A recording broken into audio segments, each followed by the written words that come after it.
The Mermaid Moon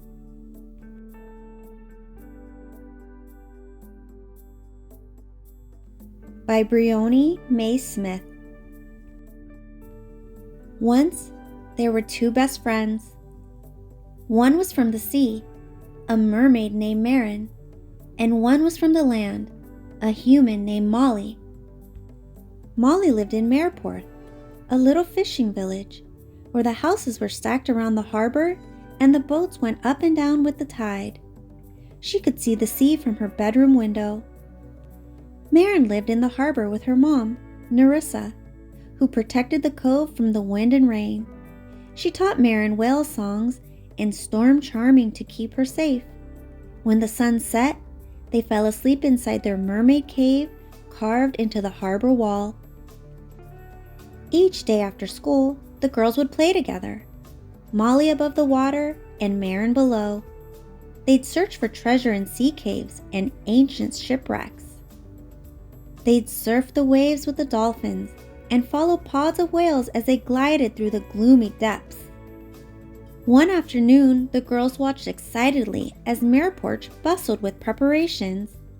That night was the Mermaid Moon Festival, and Marin was finally old enough to join in. All the sea creatures would be able to swim through the air to explore the human world. Best of all, Marin would see Molly's house for the first time. Molly skipped home for dinner. "Keep it real, baby seal," she called. "See you tonight." "Farewell, seashell," Marin replied, diving below the water. After eating their seaweed supper, Marin's mom told her more about the mermaid moon. "Make sure to be home before the moon's reflection disappears from the sea, my little minnow," she warned. "Otherwise, your scales will dry out and the magic will vanish from the cove forever."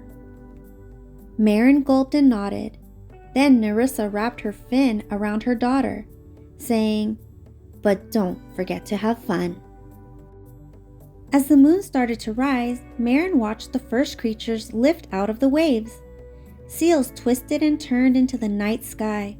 Dolphins leapt and stayed airborne, flickering their tails to propel them to the town. Marin closed her eyes and concentrated on the mermaid moon magic. She pushed up to the surface and kept on going, up and up and up. She swished her glittering fin and followed the flurry of fish swimming through the air with a bright laugh. At the water's edge, Marin spotted Molly waiting for her. "You're flying!" Molly giggled. "Come on, there's so much to see. And Mom and Dad said you could sleep over." Marin floated to a stop. "I wish I could, but..." And she explained what her mother had told her about the mermaid moon magic vanishing. Molly's face fell, but then she smiled. "Oh well," she declared. "We better get going then." The streets of Mermaid were strung with seashell bunting, coral wreaths hung on doors, and sea glass mobiles sparkled in windows. Fish scales shimmered and twinkled in the moonlight.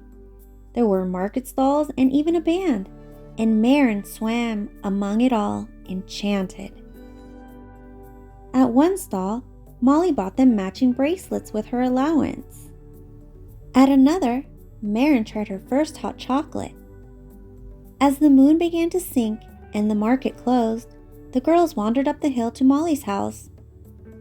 They went silently upstairs, careful not to wake her mom and dad.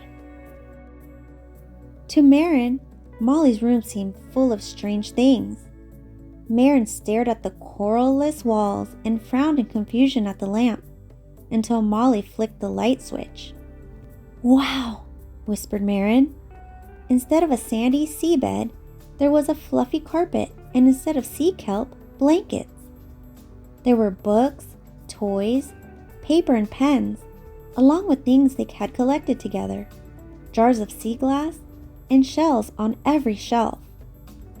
When she saw the moonlight glint through the bedroom curtains, Marin said, "Uh-oh, I'd better head home." Down the stairs and out of the door the girls hurried. But in Molly's backyard, something caught Marin's eye. "What is that?" Marin asked. "My swing," Molly replied. "Want to try?" "Yes, please," cried Marin, climbing on. Molly pushed. "It's like swimming and flying all at once," Marin exclaimed. When the swing slowed to a stop, she looked up at the moon with a sigh. She really didn't want to leave yet. An owl swooped overhead, and Marin floated up to a tree branch to watch it fly beyond the hills. Molly clambered up after her and noticed the moon was starting to dip into the sea. "Quick," she reminded Marin. "You need to get home." "Oh, sea urchins," Marin said. "I wish I could stay forever." And she drifted sadly down. But as Molly followed, shimmying down the tree, the branch beneath her foot snapped. She clung to the branch above, stuck. Marin rushed over to help. She clasped Molly's hand and pulled, but she could feel the magic wearing off. There was no way she could carry Molly down. "Go, Marin, or you'll be stuck too," urged Molly. "I won't leave without you," said Marin as her scales started to tingle.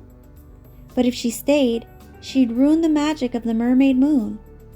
Oh, what should she do? And then she remembered. There was a song her mom had taught her long ago, a whale song to sing in times of trouble. Closing her eyes, she began. "Whale, whale, great or small, deep below the white sea foam, listen, listen, hear my call. Mighty whale, please help me home." The lilting melody pulsed through the air and sea. Suddenly, from the depths beyond the harbor leapt a huge whale, pushing out of the waves into the sky. Water poured off its back onto the rooftops as it swooped toward them. The whale hovered over the tree, holding its fin steady for the girls to climb on. Molly gasped. "Don't be afraid," said Marin, helping her friend mount the whale's back. Once astride, the girls clung to its barnacles. With a swoosh of its tail, the whale set off again.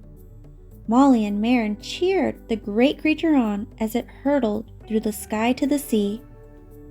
With the mermaid mood magic wearing off, the whale skirted over the chimneys and brushed past the treetops. It sank lower, narrowly missing the harbor wall. Molly slid off just before Marin and the whale splashed into the sea. Marin burst out of the water and flipped into the air. "We did it!" she cried. In the distance, the whale's tail saluted them before sinking below. "Goodbye," called Molly. "Thank you." The moon's reflection twinkled on the waves for one last moment and was gone. Molly hugged her friend goodbye. "I can't wait for next year, when we can do it all again," she said. Marin laughed and hugged Molly back. Then she dipped below the waves to her mermaid cave, and Molly skipped up the hill to her cottage to sleep. Fin.